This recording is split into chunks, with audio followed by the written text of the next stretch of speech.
And after we finish the close reading is what do I understand spoken in the TV show, because we'll watch another episode of Los Caballeros las Prefieren Brutas. So our interpretive standard goes with our close reading in our episode. Students understand spoken and written language on new and familiar topics presented through a variety of media. Today's going to be a new topic. We're learning how to use the imperfect tense. I'm going to introduce it with the close reading, and we'll do notes on it tomorrow at the beginning. And the element is identify main ideas and some details when reading and listening. So, everyone should have the sheet. Todos deben tener la hoja. ¿Alguien no la tiene? Anybody not have it? Okay? As I read this, put your ears up here, your eyes on your paper, and follow along. Again, underline cognates, circle anything that looks like a verb, because when you go through and do it as a class after you do it on your own. Mi niñez, my childhood. Cuando yo era niño, me gustaba mucho leer. Yo tenía muchos libros y me gustaba más leer de ciencias y los dinosaurios. Yo no jugaba mucho los deportes porque no era muy deportista. Mi familia vivía en Augusta y teníamos un perro. Mi hermana y yo jugábamos mucho en el jardín. Perdón. Yo tenía dos amigos buenos, Alex y Christopher. Chris vivía junto a mi casa y Alex asistía a la preescuela conmigo. Mis dos amigos jugaban mucho los deportes. Yo no veía mucho la televisión, pero mis padres la veían mucho. En la preescuela, mi profesora favorita era señora Karen. Para almuerzo, yo siempre comía un sándwich de mantequilla de maní y frutas. Me gustaba mucho mi niñez, pero me gusta también ser adulto ahora. So let's go through as a class, sentence by sentence, identify cognates, and anything that looks like a verb. Because the new verb forms are in here. This is the first time you've seen them. And I want you guys to start being familiar with these.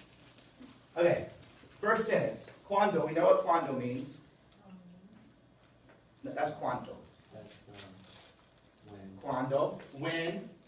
Yo era niño. Was a boy. Yeah, good. You guys already identified that that was the verb there. Yo era. So we'll circle it. Me gustaba mucho leer. Read. Yes, to read.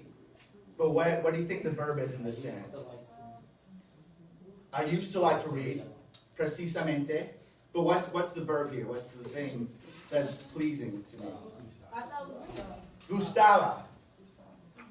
That's the infinitive. Yes, I see where you came from with that. I'm talking about conjugated verbs here, but good job finding the infinitive. Me gustaba mucho leer. Yo tenía muchos libros. Okay, we know muchos libros, of course. Mm-hmm. What do you suppose tenía means? Look at what it looks like. Not 10. Tener. What's tener mean? To have. Sorry, sit down. Take a seat. Yo tenía muchos libros. I had a lot of books. Used to have a lot of books. Y me gustaba más leer de ciencias y los dinosaurios. Here's that gustaba again. Now, right off the bat, notice that it looks a little bit like gusta, but the ending's a little different. It's gustaba. And, of course, y'all already knew these, but I'll underline them. Yo no jugaba mucho los deportes.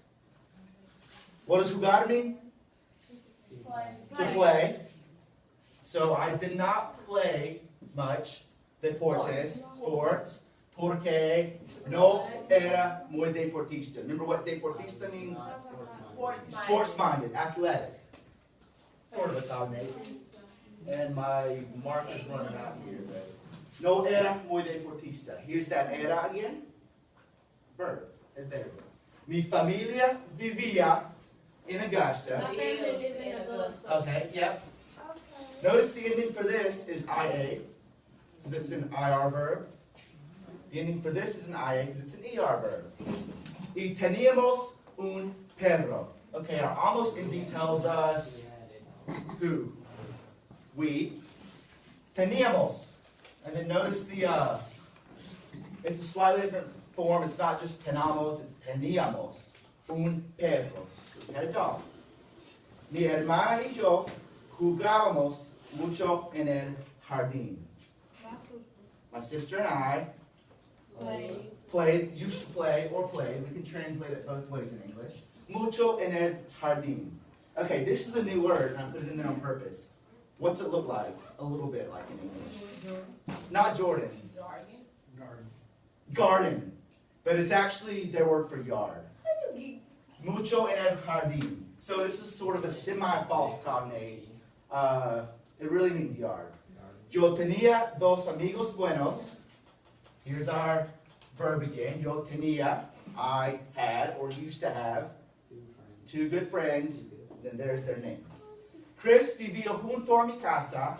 So Chris lived. What do you suppose? This is a new word too. What do you suppose junto means? Next to, beside. Good. Junto a mi casa.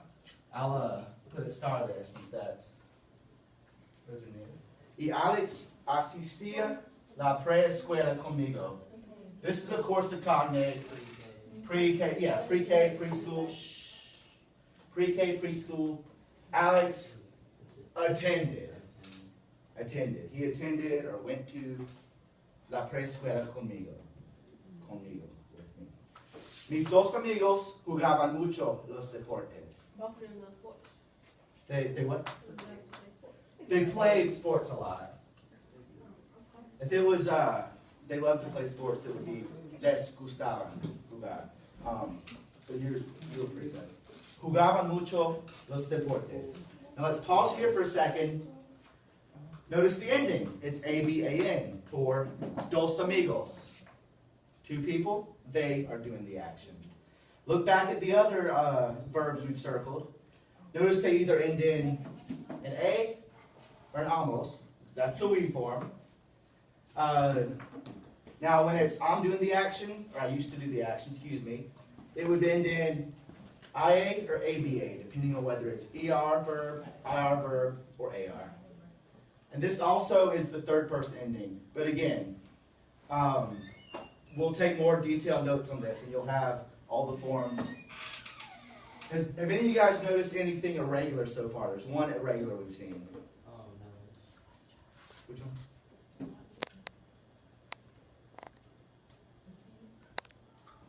No, Tenia, that's regular. That's a regular ER verb. Era. That is the irregular of ser and the imperfect. There are, and I'll talk more about this tomorrow, but there are 3 irregulars in the imperfect. Only 3. That's it. Otherwise, everything follows the pattern. Okay, so back to where we were. Yo no veía mucho la televisión. I did not watch a lot of TV, or I did not watch TV much. Pero mis padres la veían mucho. Mis padres, ¿quiénes son? Who are they? My parents, they watched. Notice we have the I-A-N. And again, this direct object pronoun, what is this referring to? The TV. Because it's la, singular. La televisión. Mucho. En la pre-escuela, again, in pre-K, my favorite teacher, not favorite professor in this case, because it's pre-K, era, oh, there's that irregular again. Era Señora Karen. My favorite teacher was Miss Karen, or she was Miss Karen. Para almuerzo, yo siempre comía un sándwich de mantequilla de maní y frutas. Sandwich. Yeah. Lunch. Lunch, of course. That's not a cognate, but of course you knew that. Siempre comía. Comía. What's the infinitive of that? To eat, but yeah, what's comer? Comer. Yo siempre comía. So it's the I form. I used to always eat. We have the IA ending because it's ER, IR verb. Sandwich de mantequilla de maní. Anybody remember what mantequilla means from the food vocab? butter, Peanut butter sandwich. peanut butter sandwich. Butter of peanut. Peanut butter sandwich y frutas. Sí, por supuesto. Me gustaba mucho, meaning yes. So, ¿dónde está el verbo aquí? Where's the verb here? Gustaba. It used to be pleasing to me, or I used to like it. Me gustaba mucho, meaning yes. Pero me gusta también ser adulto. But I enjoy my adult Ahora. food. Yeah, I like being an adult as well. I like to be an adult as well. And this, of course, is the present tense. It's not important. So, again, we're going to go into another episode of Los Caballeros in un momento, but I wanted you guys to just look at this today and kind of get a first glance at this new verb form, talking about things that used to happen in the past. Tomorrow, we'll do a little notes packing on it and some practice. But for now, veamos los caballeros las prefieren brutas. Let's watch los caballeros las prefieren brutas.